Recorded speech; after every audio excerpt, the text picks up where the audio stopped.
श्रीमद् भागवत गीता अध्याय 16। राधे राधे, हरे कृष्णा। दोस्तों, आप सभी को आपकी दोस्त केशवी का दंडवत प्रणाम। दोस्तों, आज हम गीता के 16वें अध्याय की यात्रा पर चलेंगे, जिसका नाम है दैवासुर संपद विभाग, जिसमें श्री कृष्ण अर्जुन को समझा रहे हैं कि काम, क्रोध और लोभ यह 3 प्रकार के नरक के द्वार हैं, जो कि आत्मा का नाश करने वाले हैं, अर्थात आत्मा को अधोगति में ले जाने वाले हैं। इसलिए इन तीनों का त्याग कर देना चाहिए।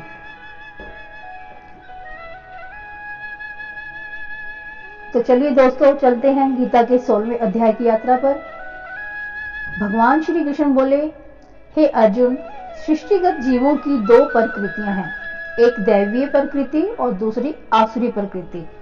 जो जीव या आत्मा या पुरुष भय रहित पवित्र मन का, तत्व का जिज्ञासु, ध्यान में मगन, एकाग्र, दानशील, इंद्रिय निग्रही, हवन आदि करने वाला, भगवत भक्त, वेद पुराणों का अध्ययन और श्रवण करने वाला, परमात्मा का गुणगान करने वाला, तपोनिष्ठ, कष्ट पाकर भी निज धर्म से विचलित न होने वाला, अहिंसक, सत्यभाषी, मितभोजी, पर पीड़ा को अपनी ही पीड़ा मानने वाला, अहितैषी का भी हितैषी, कर्म भाव से पृथक, स्थिर मन वाला, निंदा न करने वाला, दयालु, शास्त्र अनुकूल आचरण करने वाला, तेजस्वी, जिसके तेज से प्रभावित होकर विषय भोगी व नीच स्वभावी लोग भी अनैतिकता नहीं करते तथा उसकी प्रेरणा में सद्मार्ग का अनुसरण करते हैं, क्षमाशील, मन व देह से पवित्र, द्वेष भाव न रखने वाला, अहम भाव से रहित हो, वह दैवीय प्रकृति का पुरुष कहलाता है। हे पृथापुत्र, उपरोक्त के विपरीत जिसकी प्रकृति हो, अर्थात जो लोक दृष्टि में धर्मात्मा होने का प्रदर्शन करे, गर्विला हो, अहम भाव से ग्रस्त हो, बात बात में क्रोध करने वाला हो, कटु वचन बोलने वाला हो, अज्ञानी हो, दुर्वसनों में लिप्त हो, ऐसा पुरुष आसुरी प्रकृति वाला होता है। हे अर्जुन, जिन पुरुषों की दैवीय प्रकृति होती है वह भव बंधन से सदैव मुक्त रहते हैं, और जिनकी आसुरी प्रकृति होती है वह सांसारिक प्रपंचनों में लिप्त होते हैं। उनके कर्म बंधन कारक होते हैं। भगवान श्री कृष्ण के वचनों को सुनकर अर्जुन मन ही मन निज का मूल्यांकन करने लगे। तब श्री कृष्ण बोले, हे अर्जुन, तुम क्या विचारने लगे? तुम तो प्रारब्ध से ही दैवीय प्रकृति हो। हे अर्जुन, मैं पूर्व से ही कह चुका हूं कि पुरुषों की 2 प्रकृतियां होती हैं, दैवी और आसुरी।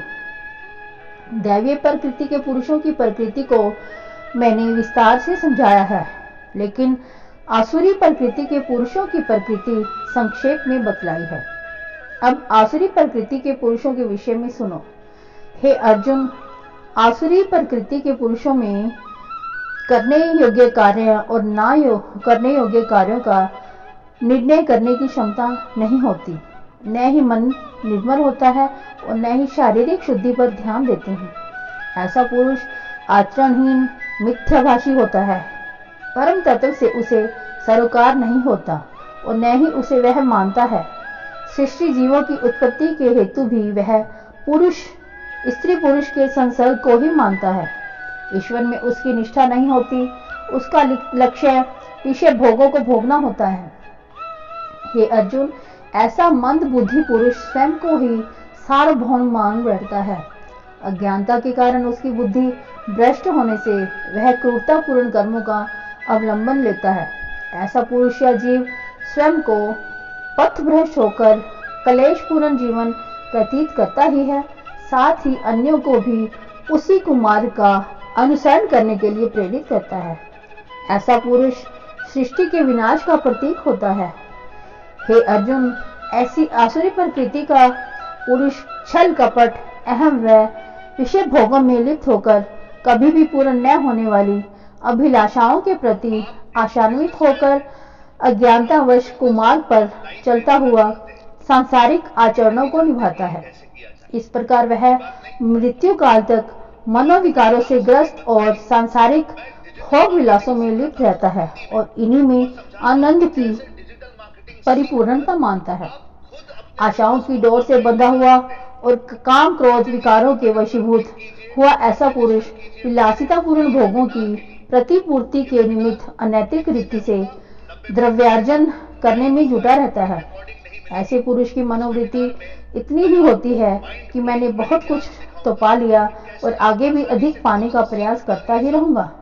मैं शत्रु का दमन करने में सक्षम हूँ, बलशाली, सुखी, सर्व संपन्न हूँ। मेरे पास अकुल संपदा और विस्तृत परिवार है। मेरे समान अन्य कोई नहीं है। सब कुछ मैं ही हूँ। भले बुरे सभी प्रकार के कर्म मेरे द्वारा ही संपन्न होते हैं। इस प्रकार मैं ही मैं हूँ। श्री कृष्ण बोले, हे अर्जुन, इस प्रकार की जिस पुरुष की प्रकृति होती है वह अज्ञानता के आवरण के कारण मोह आसक्त होता है, वही आसुरी प्रकृति का होता है। अर्जुन, ऐसा अज्ञानी पुरुष मोह और विषयों के प्रति आसक्त होकर इस लोक और परलोक में नरक की यात्रा ही भोगता है। यदि ऐसा पुरुष यज्ञ, जप, तप आदि सत्कर्म करता भी है तो उसमें उसका अहम भाव होता है। अहम भाव के कारण ही उसके सभी सत्कर्म पाखंड ही कहलाते हैं। ऐसे कर्मों में भी ऐसा पुरुष अपनी ही प्रतिष्ठा को देखता है और कामना करता है कि लोग उसके कृत्यों की प्रशंसा करें। ऐसा आसुरी प्रकृति का पुरुष अपनी शक्ति, अहम भाव, काम, क्रोध, मोह, लोभ, भोग लिप्सु होने के कारण मुझ परमात्म तत्व से विमुक्त रहता है और मुझसे द्वेष भी करता है। यही कारण है कि वह अन्यों को पीड़ित भी करता है और अनैतिक कर्मों में ही लिप्त रहता है। हे अर्जुन, मैंने आसुरी प्रकृति के पुरुष के लक्षण तुम्हें विस्तृत रूप में बतला दिए हैं।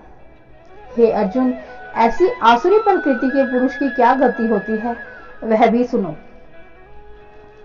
ऐसे पुरुष को श्वान, शूकर आदि हीन योनियों में बार बार जन्म लेना पड़ता है और अनेक प्रकार के कष्ट भोगने पड़ते हैं। हे पार्थ, नरक के 3 द्वार हैं, काम, क्रोध और लोभ। इन तीनों को नरक का द्वार इसलिए कहा गया है कि इनके ही कारण जीव उन नानाविध अनर्थ मूलक कार्यों की ओर प्रवृत्त होता है जो नरक में ले जाने वाले होते हैं। अर्थात पुरुष प्रथमतः किसी भी वस्तु की कामना करता है। जब वह वस्तु प्राप्त नहीं होती तो उसे क्रोध आता है और वह क्रोध आने पर भले बुरे का निर्णय नहीं कर पाता तथा कुछ भी अनर्थ कर बैठता है। इसी प्रकार लोभ है। लोभ या लालच के कारण भी जीव किसी कर्म के सकारात्मक या नकारात्मक पक्ष की अवहेलना करता हुआ मात्र कर्म करने को प्रेरित करता है। कर्म प्रेरक लोभ होता है।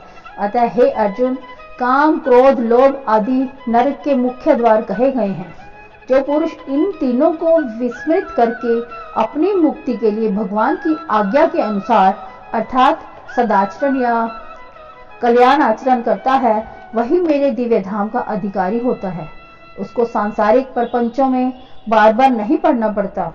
हे अर्जुन, जो पुरुष शास्त्रों में वर्णित सद्मार्गों और सद्वचन का आचरण नहीं करता तथा मनमत है और स्वेच्छा से ही शुभ अशुभ कर्मों को करता है, वह न तो सुख पाता है और न ही भाव बंधनों से मुक्त होता है। हे अतः अर्जुन, तुम्हें भी शास्त्र अनुसार ही आचरण करना चाहिए, क्योंकि शास्त्र वर्णित कर्म ही करने के योग्य होते हैं। ऐसे कर्मों को करने से ही जीव को मुक्ति मिलती है। तो दोस्तों, ये था हमारा गीता का 16वां अध्याय। अब गीता के 17वें अध्याय में आप लोगों से फिर से मुलाकात होगी। तब तक अपनी दोस्त केशवी को आज्ञा दीजिए। राधे राधे, हरे कृष्णा। और हाँ दोस्तों, अगर अभी तक भी आपने मेरे चैनल को सब्सक्राइब नहीं किया है तो आप इसे सब्सक्राइब कीजिए और बेल आइकन दबा दीजिए ताकि मेरी आने वाली सभी वीडियोस की नोटिफिकेशन आपको मिलती रहे। राधे राधे, हरे कृष्णा।